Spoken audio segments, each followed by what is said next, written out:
Welcome to the About podcast. Here we explore your financial health in simple and easy to understand ways. All right, well, welcome back, everybody, to the About podcast, where we talk all things financial health. And today we got a great episode for you. My name is Jeremy Scott. I'm one of the hosts here and joined ably, as always, by Roy Hucke. Roy, how you doing? I am well, my friend. It's a nice time of year. I'm happy. The sun's out. We need a little rain, but I'm good. Right. So as we were recording this in real time right after Artemis just got back from the moon, which is super cool. So we thought it'd be fun to talk about launching things. But today we're going to talk about launching your children. Something I actually have been in the process of over the last couple of years, sending my oldest out into the world. Something I'm doing myself. I've run into many conversations with parents through my job and the complications that come with it.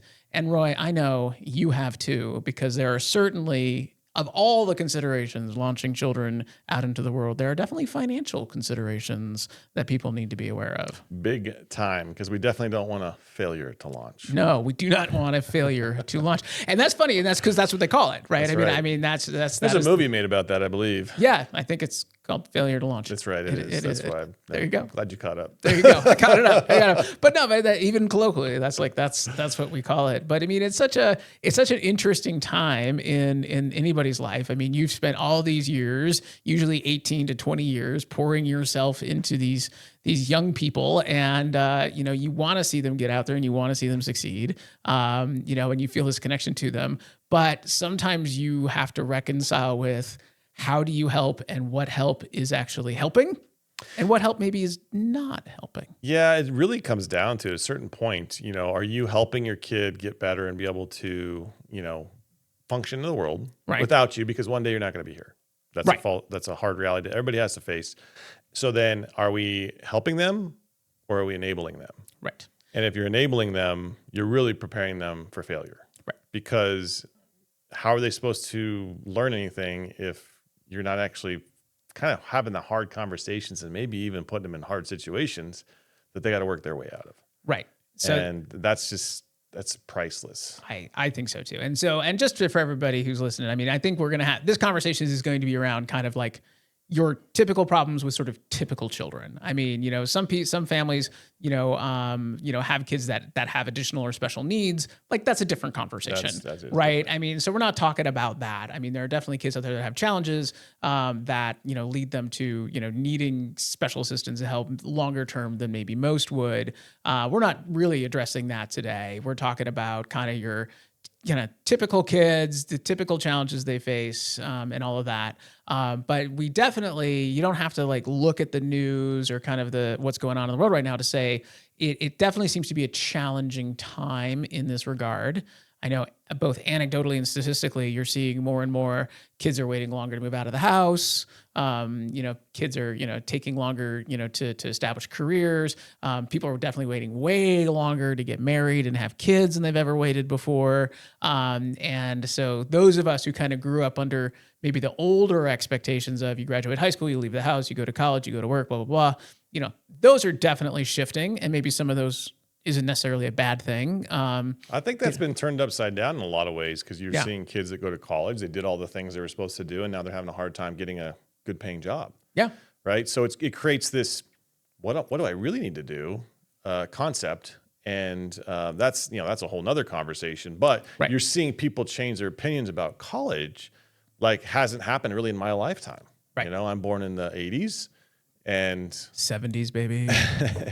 And, my whole adult life, it's been like, you aspire to go to college because I have all these statistics that say, if you have a college degree, then you're going to make, X amount more in your lifetime than someone without a college degree. And that may not be the case anymore. Yeah. Hey, let's take a note for a future podcast on college and student loans. Yes, that's a big one. Write that down. I just had this conversation yesterday, actually, too. But let's back up a little bit. Okay. And what I mean by that is this. You're a parent in this scenario, right? The listener, put yourselves in the parent's shoes. Yes. So first question I would have for you is, what is your own relationship with money? Oh. Right? So what is your first memory of experiencing money? Mm-hmm. And what was that like? And then try and relate to, for your own children, if you have children, what was the experience for them? Maybe you were there, maybe you weren't, but you can definitely have some influence over how they experience money. Do they get an allowance? Do they, do chores around the house to then get, access to, let's say a gaming system, Right. or going out with friends, or whatever it is. So what is the design that you've created for your own children to have an experience with money? And then did you talk with them about that? What does that actually mean? Why behind any of it? Right. And those are some very basic conversations that, I'll be honest with you, a lot of people don't have. Yeah. It's so funny you say that, because the way it was you started to talk about that, I was thinking, I'm like, you know what? My first experience with money, but it was a tangible thing, right? And I mean, it was cash, right? Like if I got an allowance, I got allowance in cash. If somebody sent me money for my birthday, it was cash. Even my own children, my 14, 13-year-old daughter and 12-year-old stepdaughter, their experience of money is not as a physical thing, right? They have debit it's more cards, digital.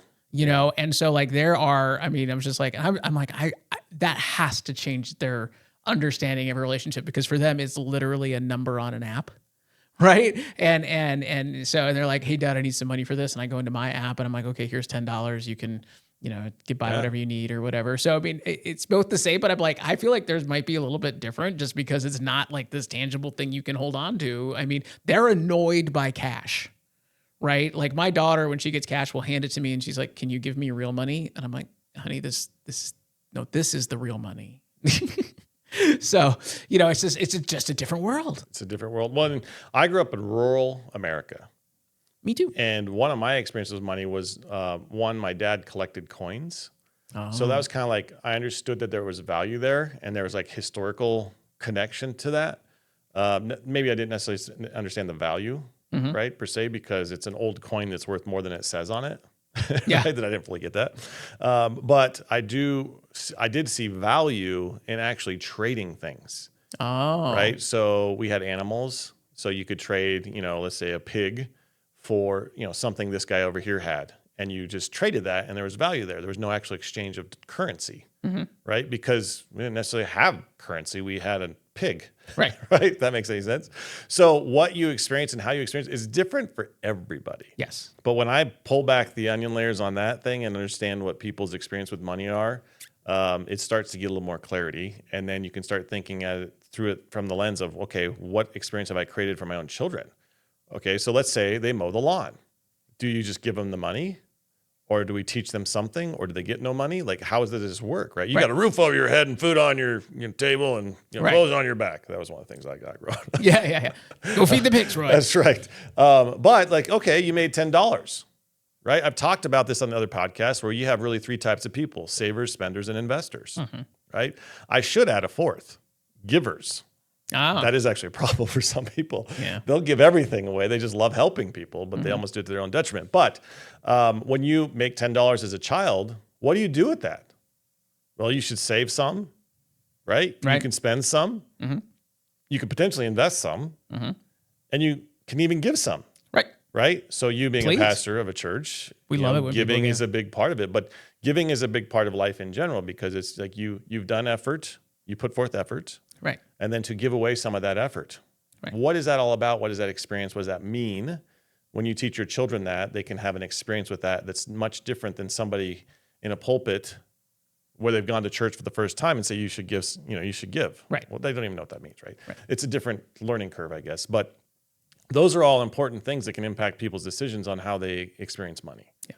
So if you're having those conversations with people with young ones, then that's just, I think, a beneficial thing. But you're a father, I'm not. Yeah. What was your experience with your son, who you have launched, I think, successfully? Yeah, doing pretty good. He's definitely in low Earth orbit right now, so that's good. We're not sure.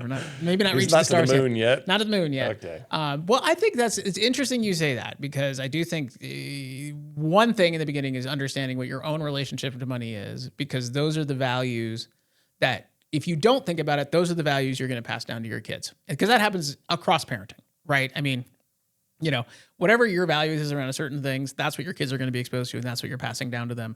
And unless you make a conscious choice to do something different, right? That's just what's going to happen automatically. So if you're a spender or a saver, you're going to pass that down to your kids because that's what they're going to see you doing. And if you want them to do anything different than you did, then you have to, you have to be, that's a conscious effort on your part to do so. And it's very funny you say it that way too, because they're either going to do the same or they're going to do the exact opposite. Oh, well, yeah, that's true. That's true. Exactly. That could happen too. Well, depending on how they see it working out for you. Right. Right. I mean, and if you're someone, if you're a saver and you live this miserly existence and your kids are just like, gosh, Dad, you don't ever do anything. You don't ever go anywhere, and you don't explain to them why you do what you do, then you're right. They're probably going to react and go the other way. And there's a certain point at which, as a parent, you learn there's only so much I can control this. All I can do is set the table, and they're eventually going to do their own thing. And that's not bad. I mean, that's what you want. But I know for me, like that was a big deal for me because, I have been through different stages of my life, and I have often felt like, oftentimes the most restricting factor or the most permission giving factor in life is about your financial well-being, because it just determines what your options are.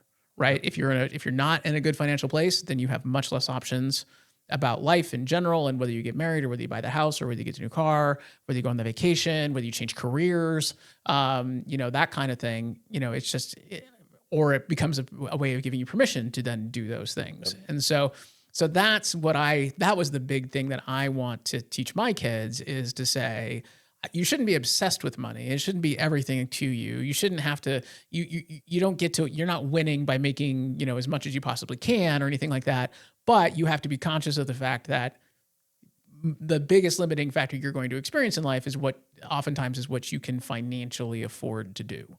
Right. And there are ways to make sure that you have as much opportunity as possible, but those ways are not usually short-term, they're long-term. And they require planning, and they require thought ahead of time.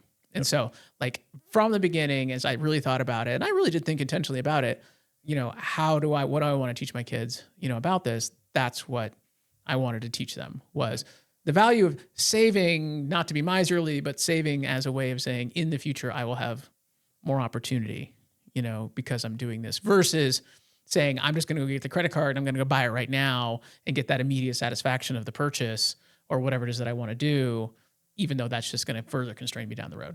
Yeah, and the instant gratification is a problem. And social media has been a big driver in that too, because we have the, when you're looking at social media and your brain receives that information, you get this, instant gratification experience. So for you to say to yourself physically, I'm going to delay gratification. Yeah. It has to be learned to a point. Yeah. So you have a big influence on that. And I don't want to be all like these kids today, but they live. Get off my lawn. They are saturated in an instant gratification world, and you have to be very intentional about showing them another way. Yep, I agree. So I think something for people to think about, right? Obviously, is not only these conversations that you can have the influence on your children with, and if you have adult children already and you're kind of struggling with, I think something to think through could be this. Where is the line for what you do for your children? And everybody's line is different, right? What you're willing to do or not do for your children. But we go back to the enabling piece. Are you helping them to be able to be successful in life on their own? Or are they dependent on you? And are you slightly, maybe intentionally, enjoying them being dependent on you? I've seen that before too. Okay. So just have to check yourself if that's the case and ask yourself that question. But I think that, our last episode recorded was called Investing in You. Yeah. We're talking about us as individuals. But when you have a child, I think it's really important to think about, I want to invest in my child in a way that can set them up for the best success possible. Yes. Right. And when you help your kids with that, right, to what level does that stop? And what I mean by that is this. I actually saw this on a podcast recently. I wish I could reference it, but I don't remember what it was on. But a guy was talking about how if you're going to help your child start in life, are you helping them buy a home? That was the question. Okay. So he's like, maybe not.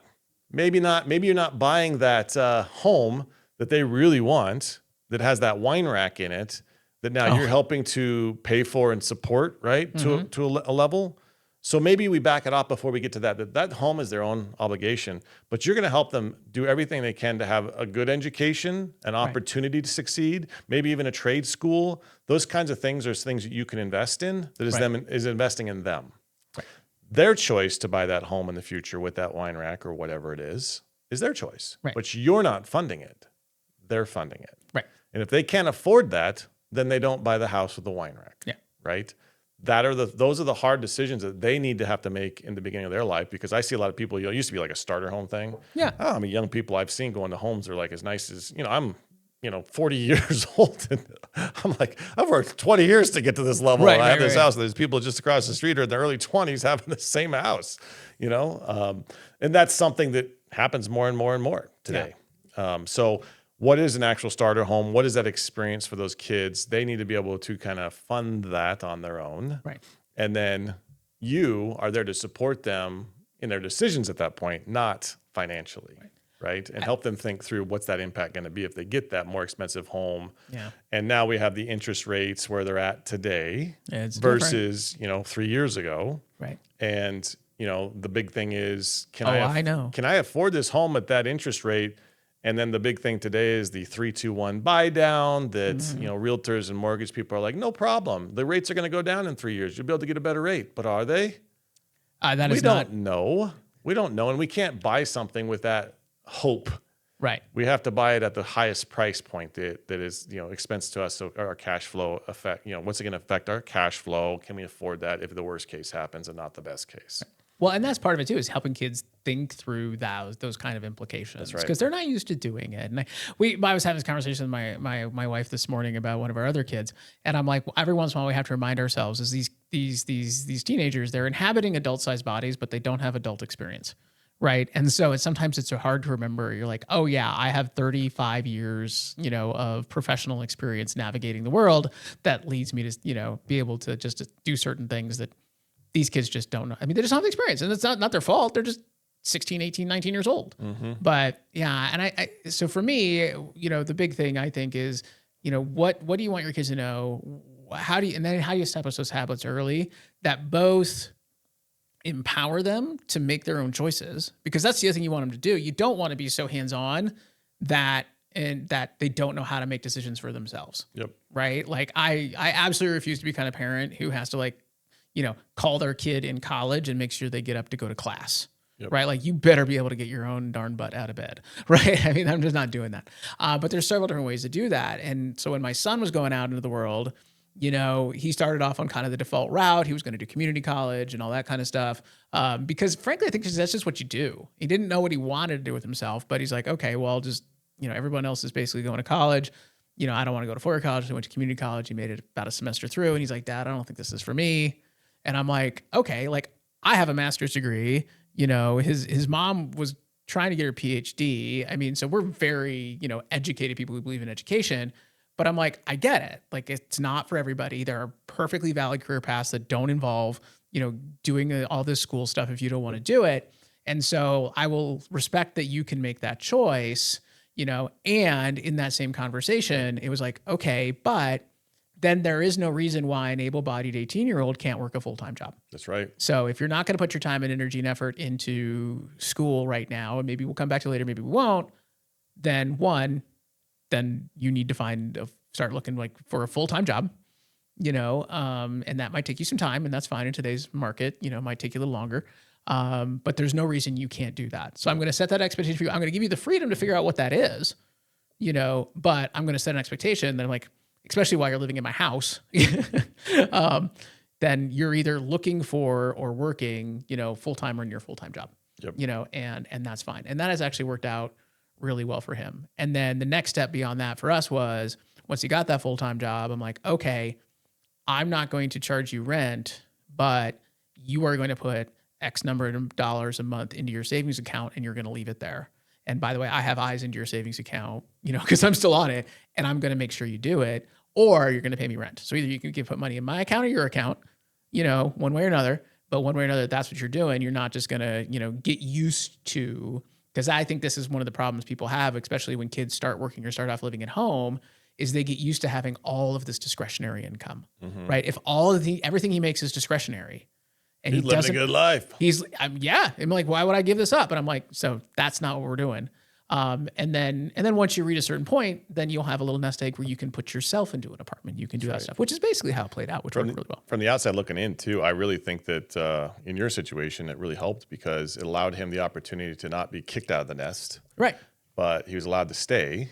But then his choice was, I want to leave the nest. Right. Right. Eventually. I have seen it just talking with parents because when they come in to talk to me, it's because they're having kind of a spiritual, moral, ethical crisis about their kids, where they're at the point where they feel like, I got to get this, I got it. It's time for tough love, but they don't want to do it. And they haven't been laying the groundwork for it. They haven't been setting these expectations ahead of times. And they've gotten to something close to their own kind of breaking point around some of these things, but they were kind of suffering in silence and weren't doing a good job communicating with the kid the expectations or setting expectations. And now they just want to kick them out. And they're like, that feels too dramatic. And I'm like, well, yeah, you're not wrong. Yeah. But, so I'm like, well, what's, that's step 5. Like, what's step 1? Yep. Well, I think it's important. But when you think about like how do we craft their experience with money? Yeah. Right. How do we help them understand that? How do we help them apply that to their life? Right. That's kind of what you walked him through in your situation. I had another client recently that, their daughter's going to college. Well, they're able to help to a point, but they can't do it all. Right. Right. So they brought her in to talk with me and we talked through college. I think I talked about this on another podcast too, but the really cool thing was I asked some pointed questions like, okay, you want to be this, what kind of a income is that going to create for you? Okay. So if you have to take out this much in loans, what will that cost you on a monthly basis when you're in the working world? Right. Is that going to make it so that you can't buy another house or, buy a house, or, have an apartment of your own on your own, or you got to have roommates because you can't afford it. Right. Like those are things you can think through as a young person to be like, what do I actually want to happen? So should I go to this 4-year college that costs more, or do I start at this junior college that is much less expensive? I could live at home for 2 years. Right. And then, maybe they're socking away money like you did for your son. But then they go on to that 4-year school to get that 4-year degree if that's how that takes them. But they didn't spend a ton of money in their first couple of years to get to that point, right? Because when I went to college, I went to University of Wyoming, and the number of people that you went through kind of the first semester, and then it was like people just disappeared. And you're like, where did such and such go? Oh, I saw that all the time. They dropped out, right? They just dropped out. So they spent whatever they spent on a semester of college. And they have really nothing to show for it, right? So if you're doing that at a junior college, it's just way less expensive, right? So if you actually have that experience, you're like, college isn't for me, right? Your cost to do that is way less. But making sure that, hey, I want to do this. I think this junior college allows me to transfer all of my credits to this 4-year college, and then you have the best opportunity to not waste money. But that was thought through, and the pay was thought through. And the parents were helping them think through that and helping them understand that, hey, you have this part of the loan that's yours that you're going to have to pay. We can't pay it. So this is how we have to do this. And it was a really good conversation and helped them be like, do I really want to do this? Yeah, this makes sense. The math makes sense, and the approach we're taking makes sense. So she felt confident in her decision. The only question is, are going away, multiple states away, how am I going to experience that? Because I may hate it or love it, right? You don't know until you're gone and you're like, I'm so homesick, I got to come home. But that's happened to my clients' kids before too. So you just never know how that's all going to work. But helping them get to the best position financially.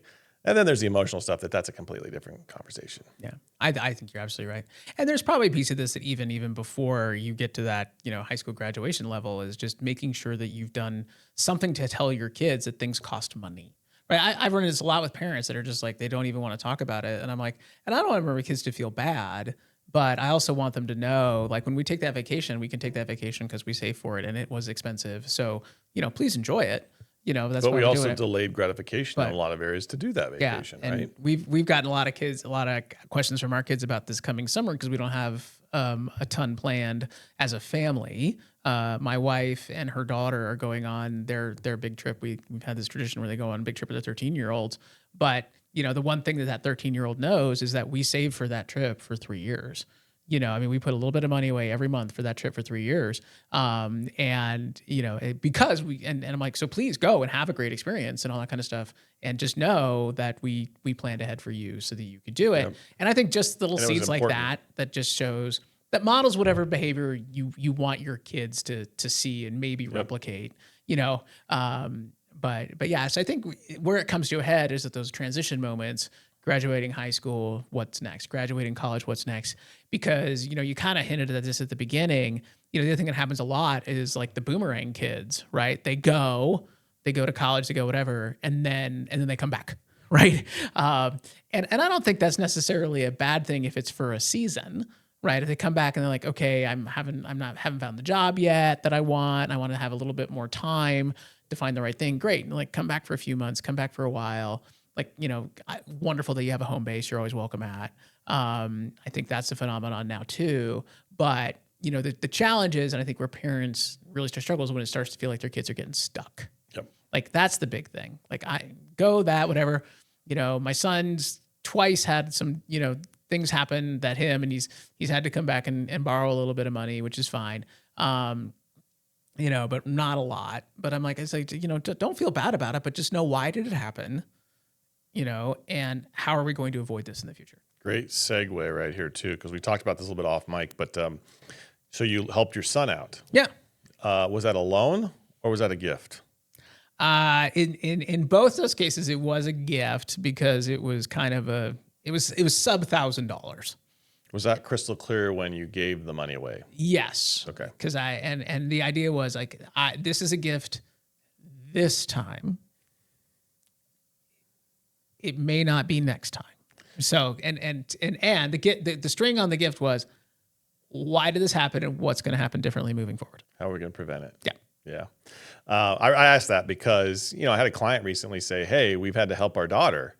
And I'm like, well, what's going on? I'm like, well, her electric bill, she couldn't pay it and lost her job, couldn't pay the electric bill. So they're like, what do we do? Do we not pay her electric bill and let her not have electricity in her home? And we have our grandson and we want to make sure our grandson's taken care of.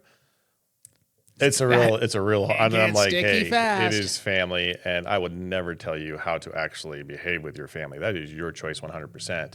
But at a certain point, when you keep having that happen, how do we stop the pattern? Right.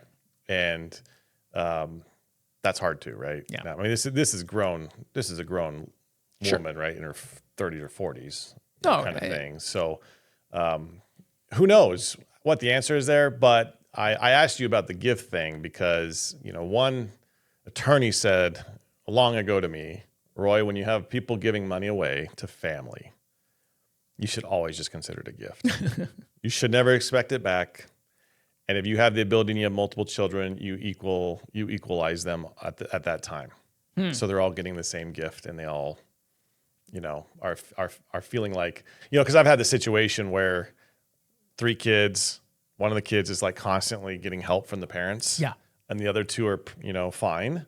But then parents die, and now kids who were fine are like, what the heck? Why are we getting equal when they, the other sibling was helped their whole life? Right. They kind of pre-spent their inheritance. Right. So that, anyways, I say this because it creates animosity. Yes. It absolutely. I have seen it. And that is a nuanced thing, and it's not easy, and every family's different. But it's something you just have to think through. And as the parent, you just have to figure out what's important to you and what you want to happen and go with that, because you can't control your kids, their feelings, their spouses, all that stuff. Yeah. It's a very difficult, nuanced situation. I have on multiple occasions seen that come out, like while we're planning the funeral. Oh boy. I mean, it literally would come out then. And no, she wanted to wear purple. Yeah. But they're pink. But then it's like, well, they will, yes. So the idea, it's a little dicey, huh? Yeah. But the idea of saying, and I think you said this when we're talking off mic a little bit about it, is like, if you're going to do this for this kid, then, you kind of have to start. I mean, if you want to avoid it, then you're kind of keeping some mental ledgers in your head to say, okay, well then I need to do this and this. Yeah. I need to, if I got 3 kids, whatever I'm doing for this one, I got to multiply by 3. And I got to find a way to make these other 2 just so that everybody. And I do a lot of estate planning to help folks with that kind of stuff too. And there's things you can do. Like for instance, I had somebody, help a kid with a really big gift, right? They can't do that for all their kids. Oh, okay. And the other ones don't need it. And it just worked. It made sense in their situation. But in their estate plan, they made sure to say, hey, we gave gift X on this date. When assets are split in the future, then, that amount is taken out of the pot for child number 3 or whatever it is, so that it equalized. Yeah. And that's how they dealt with it. I like that idea. And honestly, it's just, part of it is like, just communicate. Easier said than done, Jeremy. Oh, I know. You of all people know this. I know. So we can help people the best we can, but you want to do the best for your kids. You want to help them, but you got to decide for yourself, where's the wall? Where are we stopping helping? Would we help them if they needed an electric bill paid? You probably. I asked you, what do you do? I'm probably going to pay it. Yeah, absolutely. But if we can't change the behavior, you can't keep paying it. Right? Like, now you're just enabling them. Right. But then when you're gone, what are they going to do? Yeah. That's actually my biggest concern when I see that pattern. Is like, what are your kids going to do when you're gone? Yes.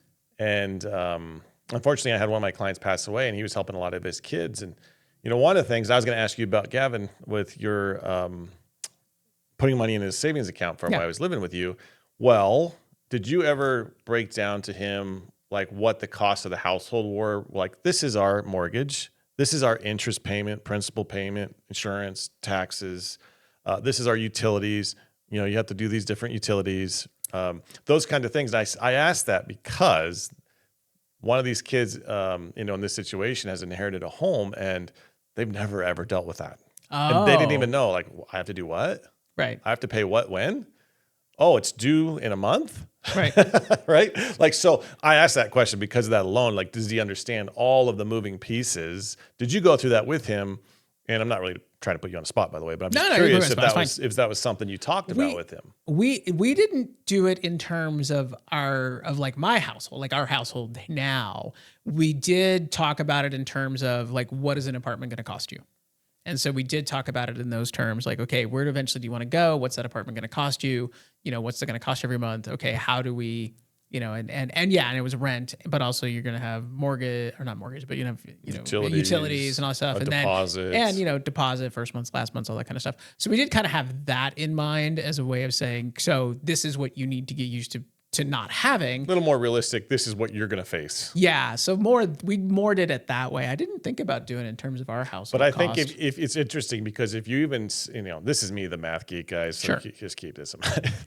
But I think if you're, if he's paying you $500 a month, right? And his space in the house represents 10% of the house, whatever, right? So if that 500 is going towards those pieces of the puzzle, like how much would actually be left for him to have a better understanding of like, oh, geez, just the basics for my dad to have me here costs him this, right? And then you can see that. And then when they get into the real world, obviously do what you did and prepare him for rent. Right. But then and someday, the aspiration for a lot of folks is to buy. Right. Some people don't want to, and that's okay. But most people want to buy because then they can build equity and have roots to put down, and they can choose the paint color and the design and the landscaping and all that stuff. But what does that actually truly cost to give them an understanding like, oh my gosh, if I want to buy a home, I've got to save. Right. I've got to delay that gratification now a lot to be able to save. If I want to live in Colorado, right, versus Wyoming versus Nebraska, South Dakota, it's a lot different in cost. So do I want to move somewhere that's cheaper, or do I want to stick around where it's a little more expensive? And those are just nuanced questions that you have to think through as a young person. Yeah. So we're dealing. So shout out to Gavin. I know you don't listen to this, but if you do, I love you, buddy. He's done such a great job, but he had a little hiccup at work, and we got him through it. And now we haven't had it yet, but I know the next conversation is coming. Is like, and this is why we have an emergency fund. That's right. Because these things happened. Shout out to the emergency fund. Shout out to the emergency fund episode. That's why because these things happen, and and now this resolved itself and it's fine. But imagine if it didn't, and you found yourself unemployed for some period of time, right? So what do you need to have on hand, to handle that? And so like we kind of had that, but I'm like, it's a little fresh right now. So we're going to wait. But that conversation's coming and say, okay, here's what you need. Here's the next step. And for him too. And I think with young people too, is like, you also have to like segment this stuff out, right? You can't just be like, now this. Like, okay, you're there, you're reliable, you've been out on your own for a year, you're reliably paying your bills all on your own for a year, minus a couple small things. Like, okay, you obviously you've learned this is great. Okay, now what's the next lesson? Yep. You know. Yep. And because you're never done. That's the problem is like they turn 18, they leave your house. You're not done worrying about them. You're not done raising them. You're not done being a parent, right? You got to keep doing it. One of my clients has 3 daughters, and he's like, "You marry them off. They're off the payroll, Roy." Anyways, but they're not getting married anymore. That's the problem. Is they're 30. They're not waiting till their 30s or something. You know, I mean, some people in their 40s. There's a handful. I thought about this the other day because I did one. I did 2 weddings of people in their 20s, and I'm like, I think those are the only 2 weddings I've ever done for people in their 20s. Really? Yeah. Most everybody else has been at least in their 30s. Wow. So, shout out. Nice. To the guy off camera. Well, there's definitely, I think, approach that parents can take. There's an approach that you have to personally think through of where you're willing to do and what you're not willing to do, and how are you preparing your children for success when you're gone. Yeah. I think those are real questions you can ask yourself, and if you're enabling them and taking care of them, at some point you're not going to be here, and how are they going to do without you? Is really something to ask yourself. And if you need help, you go find a professional. Ask. There's lots of resources online. I mean, just do a search on it. Yeah. Talk to someone like me just to look at your situation. But, sometimes you got to have some tough love, and sometimes you need tough love, Right. So I do tough love sometimes for clients. And, you're going to run out of money if you keep paying for everything for your kids. Right. I think this is a perfect embodiment of one of my favorite sayings, which is sometimes if you slow down, you get there faster. And I think with kids, that's especially true. And I'm like, okay, if you find yourself at that point where you're just like, I just want this kid out of my house. I'm like, okay, but what are the steps to get him there? And instead of just booting him out of the house, and because that can harm relationships, like, what's the next step? Right. I do remember, early on, sitting down and again, having like, all right, Gavin, bring me your bills. And we sat down and I just put it all into a spreadsheet for a month. And I said, here's what you're spending, on all these different places. Look at the DoorDash line item. Does that seem appropriate? And what % of your income is that? And it was a decent 20% shouldn't be that. And I'm like, and that is all just convenience. Yes. And he's like, oh, okay. And I'm like, and when it was last spring, we was thinking about moving out. And I was just like, honestly, honey, if that line item wasn't there, you could afford your own place right now. And he looked at it. He's like, oh my gosh, you're right. I'm like, yes, I am. But so I had to point it out to him. Like I had to okay, this is the next step. Yeah, they got to see it, learn it, understand it, digest it, and then make behavior changes from it, right? But you've got to be able to get in there, get your hands dirty, and basically like, I need you to show me your books, yep. Right? And I know some people are weird about that or whatever. I'm like, but I will honestly say, like, if you're living in my house, my rules. I don't care if you're 18. If you're living in my house, I still set the rules because the mortgage comes in my name. And he would get on me, especially after I got remarried and now there was younger stepkids, and he would kind of complain about things. And I'm like, well, Gavin, that kind of freedom that you're looking for comes with a lease. That's right. You don't have one. So you need to go find somewhere where you can have your own lease, and then you can make the rules in your own house. That's right. So, yep. And he was great about it. He was super great about it. He understood. But I think that stuff really helps. So I think this has been a great conversation, and the concept of helping your children launch into the world is important, and we definitely don't want a failure to launch. No. So just try and position them in the best way possible. If you need help, reach out for help. There's lots of resources out there that can help people, but look at yourself, look in the mirror, right? See what are you actually doing? You helping, you harming, you enabling or not?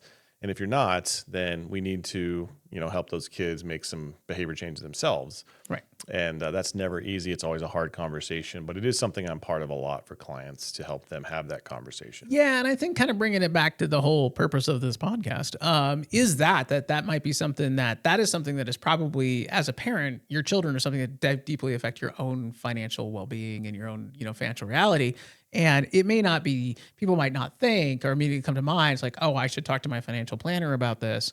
But they probably should, because it is a big part of your financial reality when you're a parent dealing with these kids, and all the support that they need, both when they're in your house and out of their house. So, don't be afraid to talk to Roy, or your financial planner, about these kinds of issues too. I mean, they're not going to probably give you parenting advice, but they can help put it in kind of black and white, dollars and cents kind of terms about what you might want to be thinking about and give you a dispassionate look. Well, you need an unemotional, objective Yes. view, right? I don't have any emotion on the situation, but I can ask pretty pointed questions. Right. And that makes people uncomfortable too, though, sometimes the parents especially. Yeah. So, Well, I think it's part of it. You're not there to judge them, because if their goals are like, well, help them.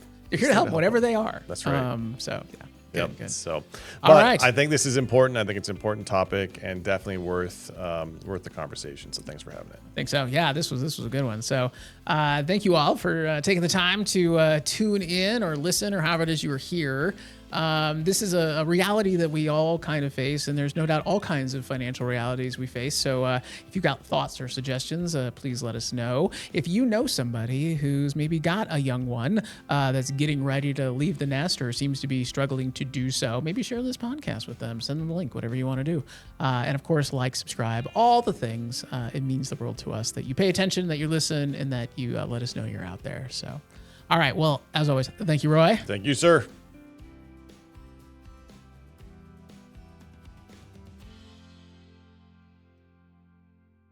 Credentialed Wealth Advisors is a Securities and Exchange Commission registered investment advisor.